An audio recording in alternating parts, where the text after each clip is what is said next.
I got into Buffy season 5. I knew that all my friends were obsessed with it for the longest time. It was like, I can't start watching this show. It's been on the air for a long time already. And they didn't have the DVDs out. And back in the old days, they only released certain episodes. So you had like season 1 was maybe 6 episodes, and not really, but like best of season 1, best of season 2. There was no Hulu. I had blank tapes that I just clogged up full of Buffy trying to like catch up. But yeah, I jumped in because I learned that Joss was bringing in Harriet the Spy. Nobody on the show would know why Buffy suddenly has a little sister. That's awesome. That's the perfect jumping on point because everybody's going to be so confused, and that is not confused because that's normal to me. And hence the reason why I still don't really hate Dawn. I hate Dawn just for fun.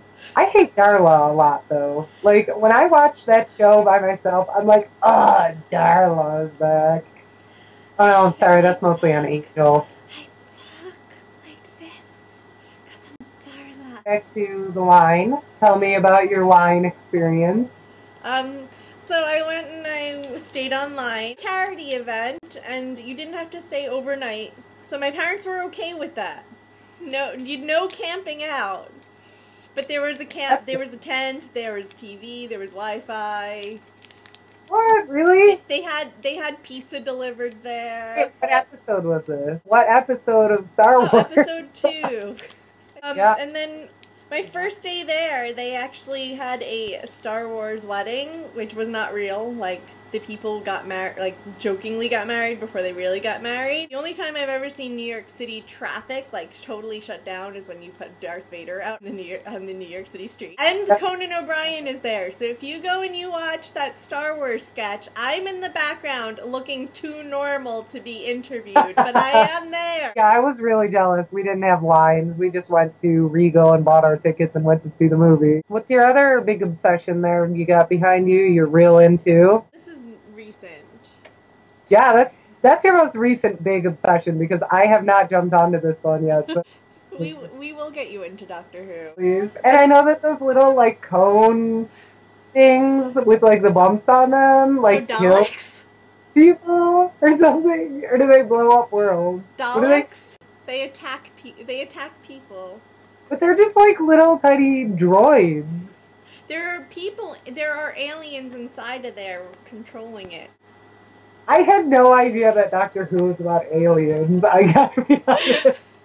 Your mind is blown. Travel and robots. Which is kind of funny, because I think Bill and Ted, like, spoofed it big time. I do, too, because when I found out about Doctor Who, I'm like, he honestly gets into, like, a police box. It's bigger on the inside in Doctor Who, but in Bill and Ted, they get into the phone booth, and they're all cramped up like this. Yeah. But yet they can all fit in there. Bill and Ted is one of my big fandoms. It's actually a good segue to stupid as hell fandoms that I have. Bill and Ted are extremely illogical with, like, the size of the phone booth. Because at some point they have the phone booth on its side and everybody's sticking up out of it like this. But then another time it's like this and all of the same people are in it and it makes no sense. That's why I totally think they're spoofing Doctor Who with that, which is just more funny now. But the Bill and Ted part's just really a lot more funny. Yeah. What do you consider like an active fandom? I consider that like...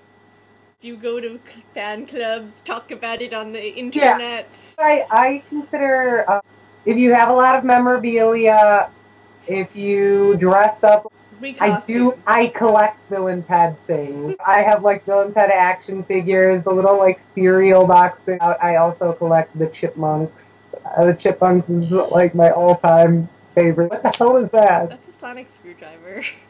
Oh yeah, you have 2 of those. You were pointing at me last time, and I don't know what the... This one's Barty Crouch Jr.'s, and this one's the new guy's. The new guy's is way cooler. I know the new guy. I've seen him on ONTD. He wears a little bow tie, and everybody calls him a hipster. So we costume. I have 12 or 13. Oh my god, you count? I should count. We both have Harry Potter. You have 2 Harry Potters. I have, like, the Gryffindor Hermione thing. Well, I had really long, damaged hair at one point, so I could really just poop it out, so it was Hermione. And then I have Luna. I have just your standard Ravenclaw costume, and I have sort of the beginning of the pink hoodie outfit that Hermione wears. Because I have the time turner and everything. I tried to do my hair like you did, but it didn't come out as well because I have very thick, straight hair. Could not throw out your hair. Me with the hairspray inspired, like the movie Hairspray. Trying to do my hair is one of my favorite pictures from DragonCon because it just looked all crazy, ultra clutch. We like Zac Efron too. Oh well, who doesn't like Zac? Star. What is the craziest thing you've ever done in the sake of fandom, or for the sake of fandom, or currently do?